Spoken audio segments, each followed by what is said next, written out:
Merci d'être avec nous pour cette troisième partie du Grand Journal, à écouter notamment sur radioj.fr. Place maintenant à l'entretien de cette édition.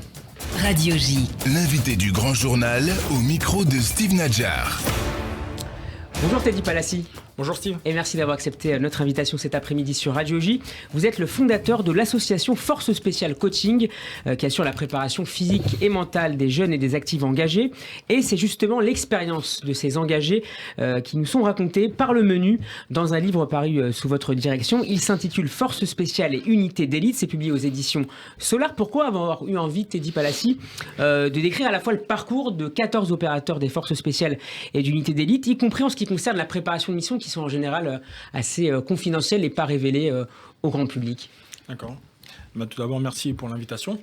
À travers ce bouquin, en fait, il n'y a pas vraiment de détails opérationnels ni de préparation de mission. C'est plus des préparations physiques, comment eux se sont entraînés pour réussir à rentrer dans ces unités. J'ai voulu faire ça parce que lorsque j'ai quitté la Marine nationale, j'ai continué à travailler avec toutes ces unités. Et en fait, souvent, on parle de collectif et d'effet de groupe, de cohésion de groupe. Et je me suis dit, il y a tellement de bouquins qui sortent avec une personne du RAID qui va parler que du RAID, une personne du GIGN qui va parler que du GIGN. Pourquoi pas, avec toutes les relations que j'ai et tous mes collègues qui sont dedans, de créer un seul bouquin avec que des témoignages de personnes, mais qui sont ouverts de tous ces milieux-là.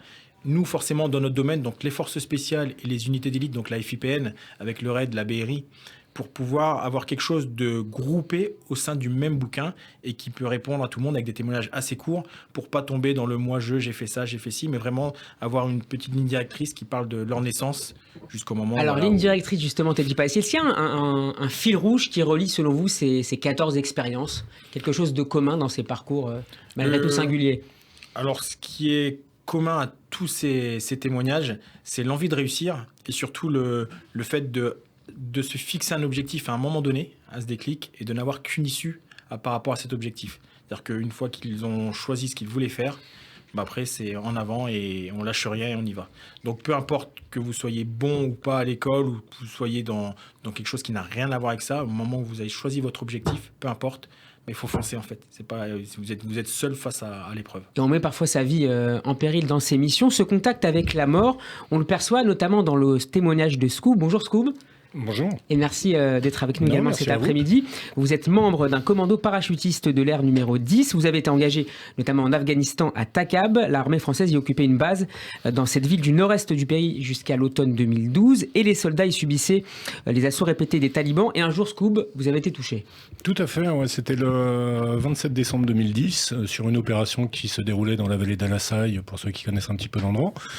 Je ne vais pas parler du contexte réel de l'opération, mais j'ai été touché par un tir de sniper dans la vallée d'Al-Assaï au niveau de la main droite, que j'ai récupéré pour les gens qui se posent la question. Voilà, une évacuation ensuite qui a duré quasiment 7 heures avec une excitation pédestre et ensuite opéré par 2 fois sur Kaboul et ensuite rapatrié directement sur la France. Comment votre famille a géré cette épreuve et de manière générale le stress permanent de voir l'un des leurs grièvement blessé ? Déjà, la famille est très très peu au courant en cours d'action des opérations. Il est très très rare qu'on appelle les gens en leur disant qu'on va avoir une opération qui va durer pendant 24 heures, 48 heures, voire éventuellement davantage de temps. Donc en fait, elle est vraiment dans l'ombre et en général, c'est lorsqu'on rentre, on donne quelques nouvelles, histoire de dire que tout s'est bien passé, mais on rentre jamais vraiment dans le détail. Teddy Palassi, sur ce point, cette gestion de la relation aux familles, forcément, qui sont inquiètes, sans avoir beaucoup d'éléments, comme nous le disait Scoob à l'instant. Comment vous accompagnez les... En fait, les accompagner, donc les gens qui sont actuellement encore dans des différents conflits, en fait, ils opèrent toujours sous forme de bulles. En fait, on essaye de moins mettre au courant les familles sur l'endroit où on va, sur l'endroit de ce qu'on va faire les gars. Et après, le retour, c'est plus, on va dire, un retour à la vie réelle quand on retrouve la famille, où là, justement, il faut se réadapter à la vie qui, elle, a continué. Et c'est ça qui est dur pour les opérateurs quand ils rentrent de mission. En leur racontant peu de choses aussi, finalement, à cette famille, y compris après son retour, Scoob, peut-être je vous cède à nouveau la parole. De toute façon, moi, à partir du moment où mon cas s'est soldé par un accident, forcément, on était forcément dans la confidence sur ma conjointe de l'époque.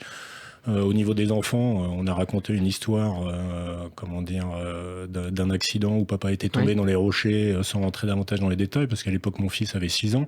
Donc, il était hors de question de rentrer dans des détails, entre guillemets, sordides pour son âge. Il n'avait pas toutes les facultés d'analyse de la situation. Mais oui, forcément, là, j'ai été obligé de rentrer dans les détails. Et puis même moi, j'avais un besoin d'extérioriser justement cet événement-là pour mieux me l'approprier. Vous racontez également, Scoop, dans le livre, la confiance entre nous était devenue la norme qui nous liait. Comment elle se construit au quotidien, cette confiance, ce pacte de sang peut-être aussi ? Ouais, on va appeler ça le pacte de sang. De toute façon, on vit ensemble, H24. Lorsqu'on fait tous nos détachements, moi, c'était un groupe qui m'accompagnait depuis 2007, où j'avais pris mes fonctions de chef de groupe, mais j'avais déjà vécu auparavant avec eux en étant numéro 2 ou numéro 3 dans le groupe. Donc, en fait, on a réellement une vie de famille qui se construit avec 14 à 15 opérateurs. Donc en fait, on est liés, on se voit le week-end, les gens deviennent des amis, même si on respecte le cadre hiérarchique. Oui, bien sûr, on a énormément d'atomes crochus. De toute façon, on vit tous pour la même passion. On est une touche projetée sur les mêmes théâtres, et on vit tous pour la même passion. Hein. C'est quelque chose qui est vraiment viscéral. Teddy Palassi, vous écrivez que la blessure peut être un temps utile que les opérateurs peuvent mettre à profit pour se remettre en question et s'impliquer davantage, plus sérieusement aussi peut-être dans l'entraînement. Qu'est-ce qu'on leur dit dans ces moments-là ? Alors là, pour cette question-là, je vais laisser justement répondre Scoop, parce que c'est Scoop qui a été blessé. Moi, j'ai pas été blessé en opération. Oui, mais peut-être que vous les accompagnez aussi dans cette remise en question. Dans la remise en question, tout ce qui concerne, c'est vrai qu'on n'en a pas parlé dans le bouquin, dans tous les petits focus qui concernent justement cette remise en question, on s'est fait accompagner de mon ancien collègue qui était à la cellule sport de combat avec moi, qui s'appelle Ismaël Guedi, qui lui est spécialiste dans la préparation mentale et tout ce qui concerne un petit peu le retour de l'opérateur justement face à l'échec, face aux blessures, et c'est lui qui a écrit les différents focus. Et par rapport à ça, je pense que Scoop justement peut témoigner puisqu'il est passé par là et il a eu le retour avec tout ça. Alors on vous cède la parole, Scoop. Ce que tu veux exactement, c'est la remise en question après la blessure. C'est assez particulier. Là, on pourrait faire une émission qui va durer 1h30. Je pense qu'on n'aura pas le temps. Il nous reste 5 minutes. Oui, il nous reste 5 minutes. Donc, on va essayer d'aller très vite. Mais écoute, la remise en question, elle est bien simple. Hein. Tu réalises que tu n'es que simple mortel. Hein. C'est-à-dire que d'un seul coup, tout l'univers en fait, d'émission du groupe s'écroule complètement. Vous l'aviez un peu oublié avant ça ? On minore, hein, tu sais, dans l'écriture, je sais pas si je l'avais mis parce que j'ai pas relu mon témoignage quand le livre est sorti, mais tu vois, on a un petit peu ce que j'appelle le syndrome du super-héros, hein, c'est-à-dire qu'on est intouchable, tu gères des moyens aériens, tu gères des moyens d'appui, et t'as à ta disposition énormément de logistique, entre guillemets, sans faire de mauvais jeux de mots, l'armée traditionnelle n'utilise pas. Donc tu es toujours entouré de bon nombre de moyens qui te sécurisent, qui te rassurent, et d'un seul coup, en fait, du jour au lendemain, tu te retrouves en fait à être simple mortel dans un bureau, à gérer une blessure et un retour entre guillemets. Alors comment on se relève après ça ?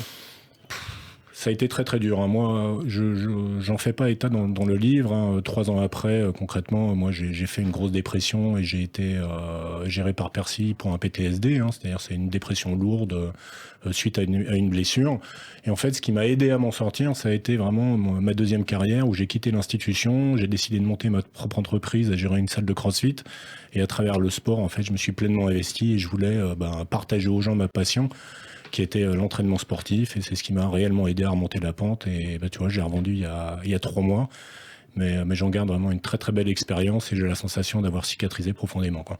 Teddy Palassi, à la brigade de recherche et d'intervention Police Paris, Raph, qui est une autre personne qui témoigne dans le livre, raconte comment il se prépare pendant 4 mois à plusieurs types de situations de crise, allant de la prise d'otages à l'interpellation de terroristes. Est-ce que la série d'attentats djihadistes que la France a connue ces 10 dernières années a, d'une certaine manière, créé des vocations, une volonté de servir le pays ?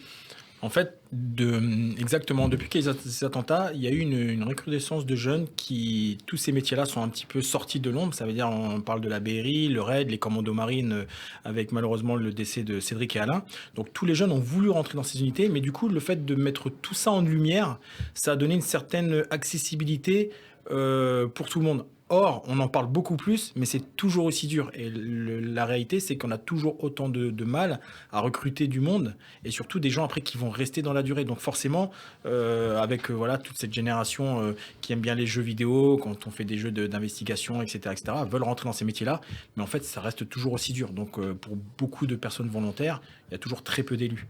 Merci beaucoup Teddy Palassi d'avoir été avec nous. Merci aussi Merci à vous beaucoup vous. Scoop d'avoir été avec nous. Je rappelle le titre de ce livre passionnant publié aux éditions Solar, Force spéciale et unité d'élite des parcours d'exception.